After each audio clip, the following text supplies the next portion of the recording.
안녕하세요. 안녕하세요. 네, 반갑습니다. 익히 알고 오셨겠지만, 자, 최장환입니다. 제가 늘 강의 서두에 여러분을 합격의 길로 안내하겠다고 늘 얘기를 하고 또 늘 그렇게 다짐을 하고 강의를 하고 있습니다. 우리 공무원 시험이 수능하고 좀 달라서 수능은 물론 최근에 많이 어려워졌지만 그래도 출제 경향이 분명히 있습니다. 그러나 우리 공무원 시험은 물론 지역마다 조금씩 다르고 그리고 특히 이제 서울시 경기도의 경우는 굉장히 어렵게 출제되고 일부 지역에서는 소위 이제 인사혁신처 위탁시험 위탁 출제되는 경우에는 매우 쉽습니다. 물론 이제 제 기준일 수도 있지만 그러니까 서울, 경기나 일부 다른 지역에 비해서 매우 쉽다는 얘기죠. 그래서 여러분이 그 출제 다시 그 시험 공고가 나면 시험 공고 확인하셔서 위탁 출제되는 경우에는 심화반을 수업 듣지 않아도 됩니다. 위탁 출제되는 경우에는. 그래서 작년 경우에는 고등학교 생명과학 1 수준에서 거의 출제가 됐습니다. 원칙적으로는 생명과학 1, 2에서 골고루 출제되게 되어 있으나 작년의 경우에 생명과학 1에서 19문제, 생명과학 2에서 1문제 이렇게 출제되었는데 생명과학 2에서도 출제가 많이 될 수는 있어요. 어쨌건 위탁 지역의 경우에는 우리 기본 과정인 이 하이탑만 충분히 소화하면 100점은 맞을 수 있다. 굉장히 쉽습니다. 실수하지 않으면. 이 반은 지금 우리 진행되는 반은 기본 과정입니다. 그래서 기본 과정은 하이탑 교재를 하고 있는데 먼저 하이탑으로 어떻게 공부를 해야 될지 그러니까 이 강의를 어떻게 여러분이 따라야 될지를 잠깐 설명드리고 진도 나가겠습니다.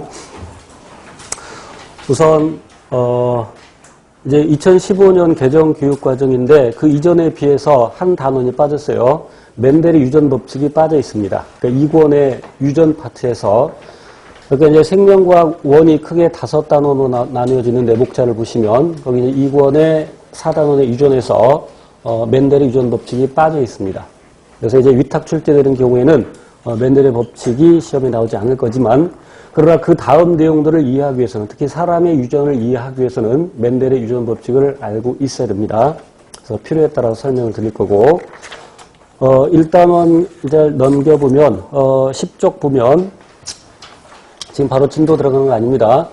생물의 특성 이렇게 되어 있는데 수험생마다 달라서 사람마다 달라서 예습이 더 효율적인 사람이 있고 복습이 더 효율적인 사람이 있을 수 있는데 이제 생물을 이미 예전에 좀 공부를 했었으면 고등학교 때 생물을 배웠거나 좀 공부를 했었으면 예습이 더 효율적일 수 있습니다. 그러나 공부한 지가 좀 오래되었다, 졸업한 지가 오래되었다 그런 경우에 그리고 또 고등학교 때 문과였다 그런 경우에는 예습보다는 복습이 더 효율적일 것으로 생각이 드는데 그렇다고 해서 예습을 전혀 하지 말라는 얘기는 아닙니다. 반드시 예습을 하고 오는데 정시간이 없으면 오늘 무엇을 배울지 제목하고 굵은 글씨들 물론 시간이 되면 쭉 한 번씩 읽어보면 좋겠지만 정시간이 없으면 제목 정도, 굵은 글씨들 정도, 그림 정도 구체적으로 무엇인지 몰라도 이런 것을 배우는구나 정도 적어도 그 정도는 알고 수업에 임하셔야 되고요. 거기 11쪽에 시야 확장 이렇게 되어 있는데 그 시야 확장 이제 탐구 내용인데 그 탐구 내용은 제가 필요에 따라서 설명을 드릴 겁니다.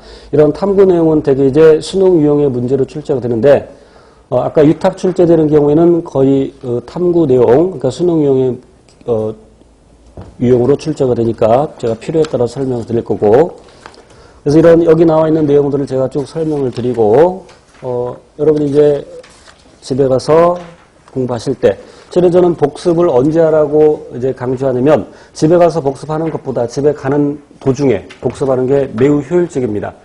그래서 우리 4시간 정도 강의를 하게 되는데 4시간 수업 듣고 나서 집에 가면서 뭘 배웠는지 그냥 생각을 해보는 겁니다. 마치 영화 보고 나서 그 영화 본 내용을 뭐 친구한테 얘기할 때 쭉 그 필름 돌아가는 거 생각하는 것처럼 그래서 쭉 생각을 하면서 그런데 생각하다 보면 어느 부분 막히는 부분이 있을 수 있습니다. 그 막히는 부분은 그러니까 제가 생각하라는 것은 책 보고 복습하라는 게 아니에요. 집에 가는 동안에는 그냥 책 없이 오늘 무엇을 배웠나 쭉 생각해 보는 겁니다. 그래서 막혔을 때 책 바로 찾아보지 말고 그냥 건너뜁니다. 건너뛰고 생각나면 나고 아니면 말고, 그리고 바로 집에 가자마자 아까 생각 안 났던 부분들을 책으로 확인하면 매우 효율적입니다. 제가 예전에 중고등학교 때 썼던 방법입니다. 중고등학교 때는 특히 중학교 때는 공부 좀 했었다는 소리를 들었어요. 제가 제일 잘한 것은 전국 50등까지 한번 해봤었어요. 예전에 모의고사 볼 때 자랑하는 거야. 그래서 그렇게 한번 해보시고, 그리고 이제 16쪽 탐구 확인 문제 이런 거 풀어보시는데 답 달지 마시고요. 답을 달면 다음번에 공부할 때 답이 보여버립니다. 예를 들어서 우리가 운전면허 시험 볼 때는 답을 미리 다 체크해놓고 문제 읽고 답 읽고 몇 번 반복하면 몇 번 할 것도 없어. 한두 번 하면 운전면허 시험 정도는 합격할 수 있습니다. 여러분이 예전에 그 자격증이나 면허증 시험 볼 때도 되게 이제 기출문제에서 많이 출제되기 때문에 그런 식으로 공부를 했지만 우리는 그렇게 해서는 안 되죠. 그래서 반복해서 공부를 해야 되는데 답이 체크가 되어 있으면 효율성이 떨어진다. 우리 시험의 경우에는. 그래서 답을 체크하지 말고 틀린 문제 번호에다가 체크를 해놓는 것이 좋습니다. 그래야 다음번에 공부할 때 더 효율적이고 나중에 시험에 임박해서는 하루에 한 과목, 그리고 시험 바로 전날에는 하루에 세 과목 준비하는 경우에는 세 과목을 모두 공부할 수 있어야 됩니다. 그렇기 위해서는 자기가 어느 부분이 약한지를 미리 표시를 해 놔야 되죠. 그렇기 위해서는 평상시 공부할 때 틀린 거 문제에다가 체크를 해두고 나중에 이제 표시가 많이 되어 있는 것을 시험 직전에 공부를 하시면 되겠습니다. 그리고 17페이지도 정리하기 되어 있는데 정리하기도 가급적이 답 달지 말고 해보는 게 좋겠고, 답을 달고 싶으면 왼쪽이나 오른쪽에 빈 여백 있죠. 거기다 답 타는 게 좋고 틀린 거 체크를 하고, 그 다음에 18쪽에 개념 기본 문제 나와 있죠. 이 개념 기본 문제도 매우 쉬운 문제인데 반드시 앞에서 배운 걸 복습하고, 그러니까 제가 강의에서 판서한 거 복습하고 책도 한번 읽어보고 그리고 이제 문제를 푸는데 역시 답 체크하지 마시고 틀린 거 문제 번호에다가 체크를 하시고, 그다음에 개점 적용 문제는 이제 위탁 출제되는 경우에는, 위탁 출제가 아닌 경우에는 개념 적용 문제까지 굳이 할 필요는 없습니다. 위탁 출제가 아닌 특히 서울, 경기도의 경우에는 개념 적용 문제를 굳이 볼 필요는 없다. 시간이 남으면 하시고, 그래서 그런 경우에는 그 문제를 풀면서 어떤 개념이 있었다라는 것을, 어떤 개념이 있다라는 것을 다시 한번 정리를 하는 그런 차원으로 공부를 하시고, 위탁 출제인 경우에는 개념 적용 문제도 풀어보시되 역시 답 달지 마시고, 그러면 여기 이제 고난도 문제가 있습니다. 23페이지 예를 들면 고난도 문제 있는데 위탁 출제의 경우에라도 굳이 고난도 문제까지 풀 필요가 없다. 왜냐하면 수능의 경우에는 물론 이제 한 문제당 90초에 풀어야 되고 마킹 포함해서 우리 시험은 60초에, 물론 이제 조금 더 어려운 부분은 시간을 좀 더 드리고 쉬운 문제에서 시간을